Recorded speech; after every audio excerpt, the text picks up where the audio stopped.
நம்ம மா naturals presence mister perfect மென் wellness. இது தாம்பத்திய பிரச்சனைகளுக்கான இயற்கையான மூலிகை தீர்வு. லட்சத்துக்கும் மேற்பட்ட திருப்திகரமான வாடிக்கையாளர்கள். இது என்ன ஸ்பெஷாலிட்டினா, இதை பயன்படுத்தின வாடிக்கையாளர்களே டிஸ்ட்ரிபியூட்டர்ஸா மாறி இருக்காங்க. இப்போ ஏற்பட்ட நல்ல ப்ராடக்ட் பத்தி உங்களுக்கு இன்னும் விவரங்கள் தெரியணும் அண்ட் இந்த உலகத்துல எந்த மூலையில இருந்தாலும் நீங்க இந்த ப்ராடக்ட் ஆர்டர் பண்ண இந்த நம்பர்ஸ்க்கு கால் பண்ணுங்க, அவங்க உங்களை கைட் பண்ணுவாங்க.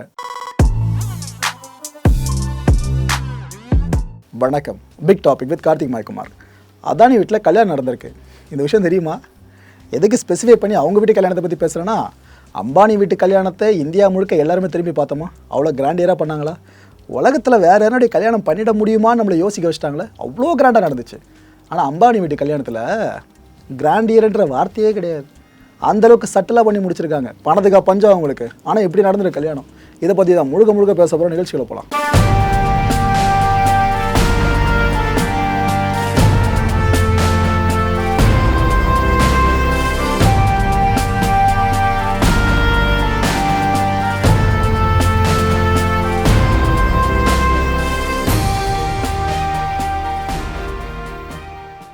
இந்தியாவை பொறுத்த வரைக்கும் A1 A2ன்ற மாதிரி காங்கிரஸ் தரப்பில் இருக்கவங்க இவங்க ரெண்டு பேரும் டேர்ம் பண்ணுவாங்க.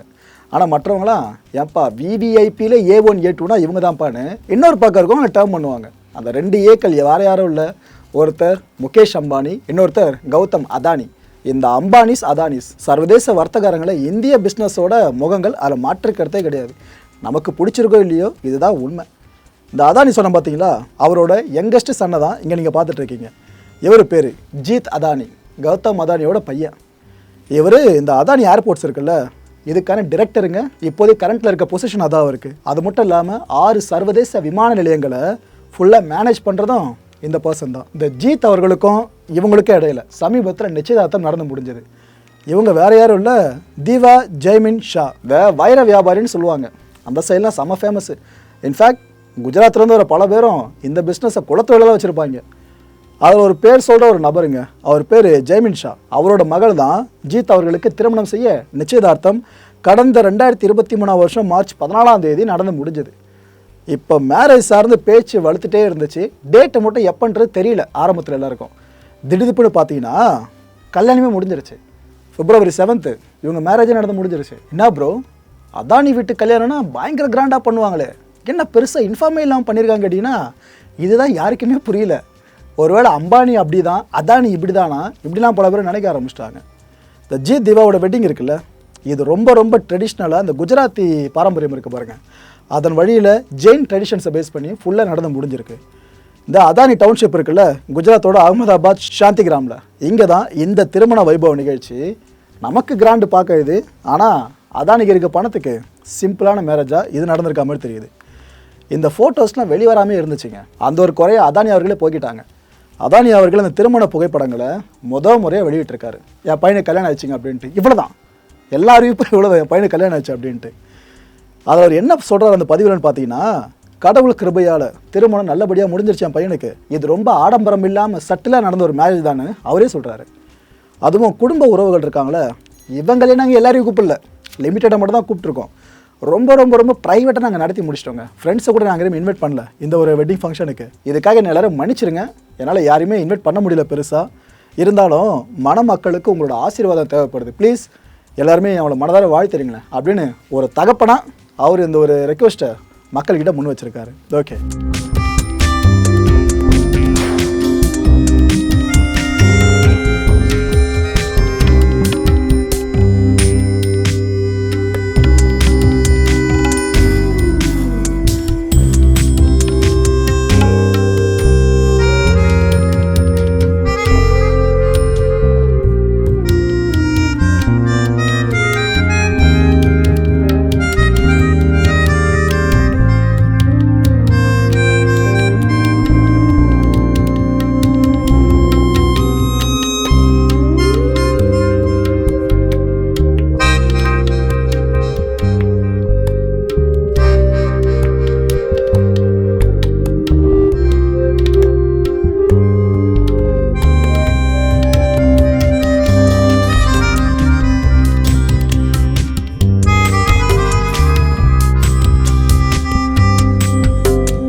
சமீபத்தில் இந்த மகா கும்பமேளா சார்ந்து அதானி அவர்கள் உத்தரப்பிரதேஷ் போயிருந்தாங்க.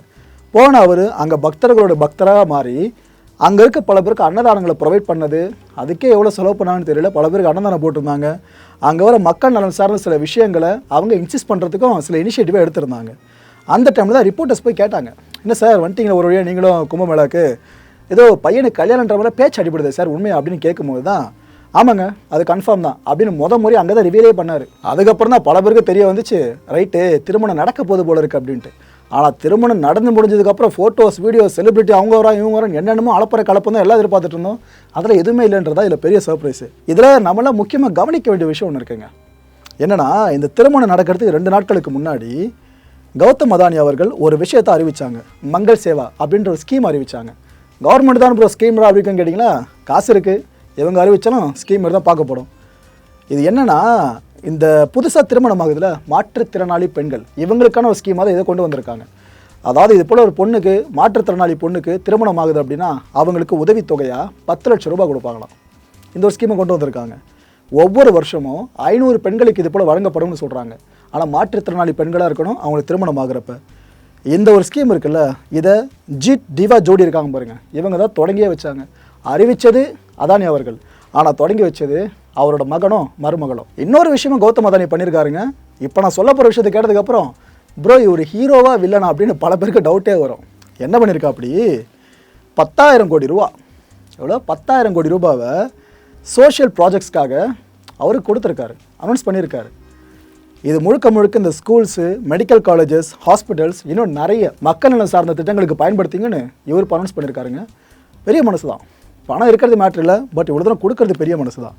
இன்னொரு பக்கம் அம்பானி வீட்டில் என்ன நினச்சி யோசிச்சு பாருங்களேன், அவங்க காசு அவங்க கல்யாணம் கிராண்டாக பண்ணுறாங்க. ஆனால் ஜியோவில் டேரிஃப் ஏற்றுவாங்க பார்த்தீங்களா, அப்போலாம் பல பேருக்கு கடுப்பாகிறது காரணம், ஏன்ப்பா நீ அவ்வளோ கிராண்டாக கல்யாணம் பண்ணிட்டு கடைசியில் மொய் எங்ககிட்ட வாங்கிட்டு இருக்கேன்றது தான். ஆனால் அது போல் விஷயங்கள் எதுவும் இல்லாமல் இந்த அளவுக்கு சட்டலாக மேரேஜை பண்ணிட்டு 10,000 கோடி ரூபா அனௌன்ஸ் பண்ணுறாங்கன்னா ஓகே, வாழ்த்தலாம். யார் இது போல் நல்ல விஷயம் செஞ்சாலும் வாழ்த்தலாம், யார் பண்ணாலும் அதை அண்டர்லைன் பண்ணிக்கோங்க. இந்த நேரத்தில் உங்களுக்கு டவுட் வந்துச்சு பார்த்தீங்களா, ஹீரோவா இல்லைனான்னு சொல்லிட்டு ஒரு சின்ன தொகுப்பை காண்பிக்கிறேன். அதானி அவர்களோட இந்த ஒரு டிரான்ஸ்ஃபர்மேஷன் இருக்குல்ல, அவர் வாழ்க்கை எங்கே ஆரம்பித்து இப்போ எங்கே வந்து நின்றுருக்குன்னு சொல்லிட்டு இதை முழுக்க அந்த தொகுப்பில் பார்த்தீங்கன்னா நீங்கள் ஒரு முடிவுக்கு வரலாம். பாருங்கள், இவரோட முழு பெயர் பார்த்தீங்கன்னா கௌதம் சாந்திலால் அதானி. குஜராத்தில் 1962 வருஷம் ஜூன் 24ஆம் தேதி பிறக்கிறாருங்க. ஒரு நடுத்தரமான ஜெயின் குடும்பம். இவங்களோட ஃபேமிலி பிஸ்னஸ் என்னன்னு பார்த்தீங்கன்னா துணி வியாபாரம் பண்ணிக்கிட்டு இருக்கிறது. இவர் கூட பிறந்தாங்க ஒட்டுமொத்தமாக சேர்த்து பார்த்தீங்கன்னா 7 பேருங்க. பிகாம் படிப்பு போய் சேர்றாப்புல, காலேஜில் 1 வருஷம் போகுது, 2 வருஷம் போகுது, உடனே ட்ராப் அவுட்டுங்க. அவர் என்ன பண்ணிடுறாரு, என்னால் இதுக்கப்புறமா பொறுமையாலாம் இங்கே உட்காந்து படிச்சுட்டு இருக்க முடியாது, நான் பிஸ்னஸ் பண்ணணும், காசு பண்ணணுன்ட்டு உடனடியாக அந்த படிப்பை பாதியிலே நிறுத்திட்டு தொழில் தொடங்க வந்துட்டார்.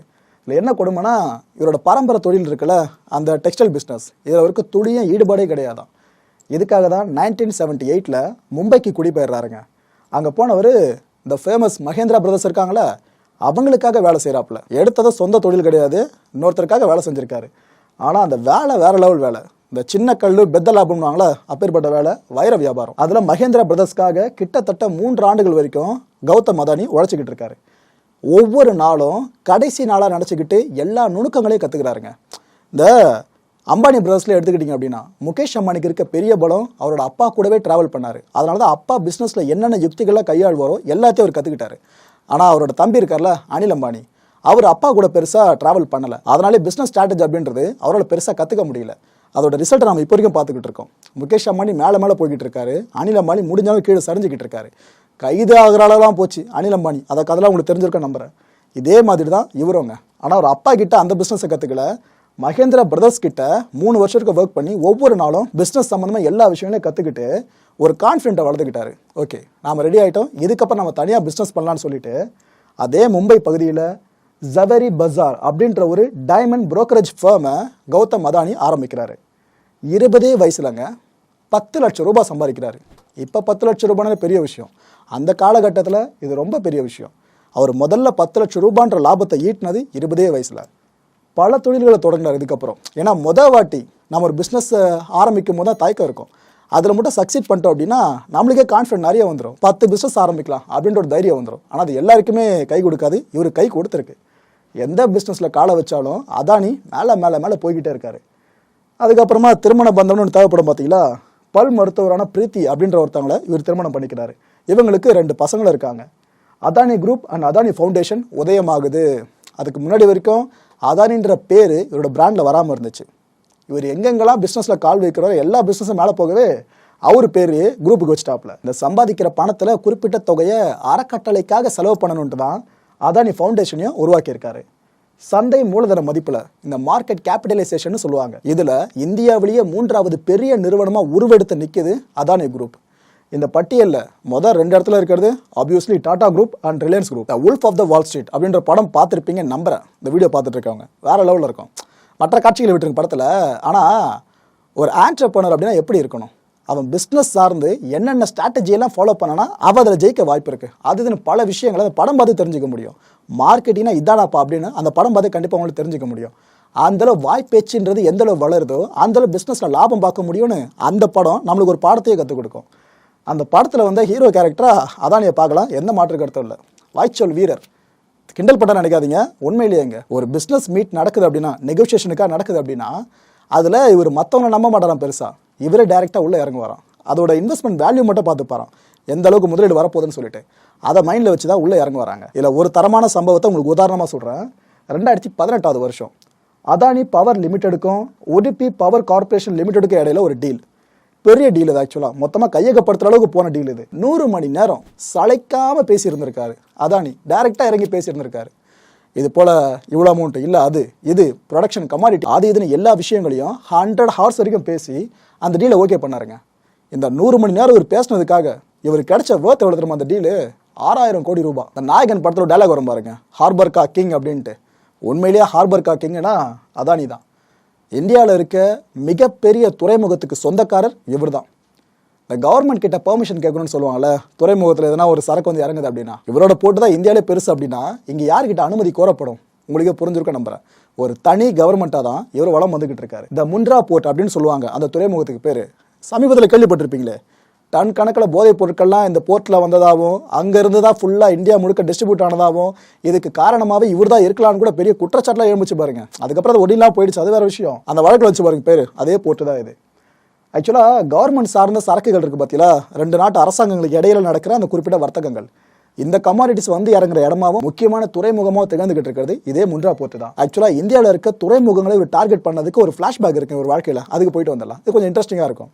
என்னன்னா, இவர் இப்போ ஸ்கூல் படிச்சுட்டு இருக்காப்புல, அப்போ இந்த ஊர் சுற்றி பார்க்கலான்ற மாதிரி வெளியே கூட்டு போவாங்கல்ல, அப்போ அந்த பள்ளி நிர்வாகம் என்ன பண்ணியிருக்காங்க, போர்ட்டுக்கு கூட்டு வந்திருக்காங்க துறைமுகத்துக்கு. அந்த துறைமுகம் குஜராத்தில் இருக்க கன்லா போர்ட்டுங்க.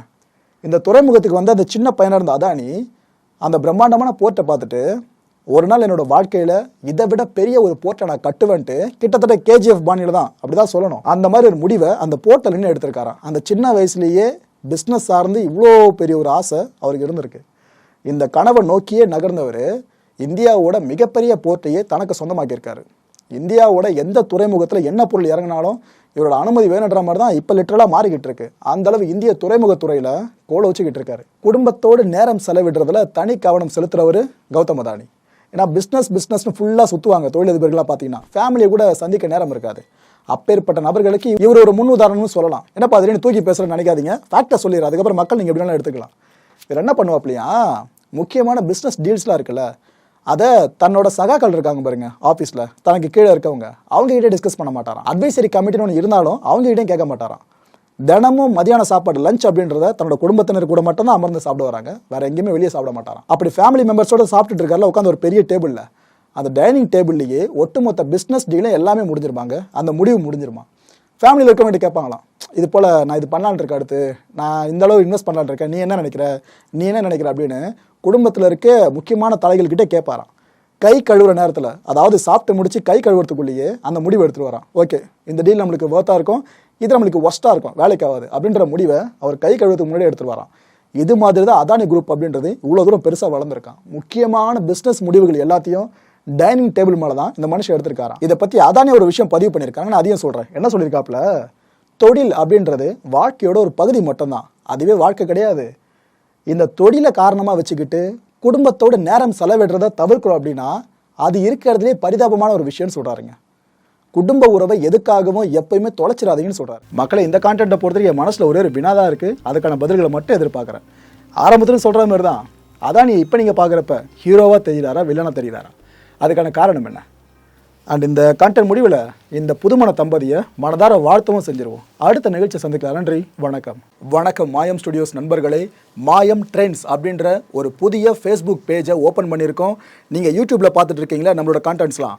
இதெல்லாம் விட ஒரு படி மேலே ரொம்ப கிறிஸ்பாகவும் ரொம்ப சூப்பராகவும் நிறைய கான்டென்ட்ஸ் உங்களுக்கு இந்த பேஜில் காத்துட்ருக்குங்க. ஸோ உடனடியாக ஃபேஸ்புக் பிளாட்ஃபார்ம் போங்க, மாயம் ட்ரெண்ட்ஸ்னு டைப் பண்ணி சர்ச் பண்ணி நம்ம பேஜை ஃபாலோ பண்ணுங்கள். அப்படியே நம்ம சேனலையும் நீங்கள் சப்ஸ்கிரைப் பண்ணிட்டீங்க அப்படின்னா இன்னும் நிறைய புது புது கான்டென்ட்ஸை உங்களுக்காக ப்ரொடியூஸ் பண்ணி கொடுத்துக்கிட்டே இருப்பாங்க. நீங்கள் பண்ணுற ஒவ்வொரு சப்ஸ்கிரிப்ஷனும் எங்களுக்கு பெரிய மோட்டிவேஷனாக அமையும்.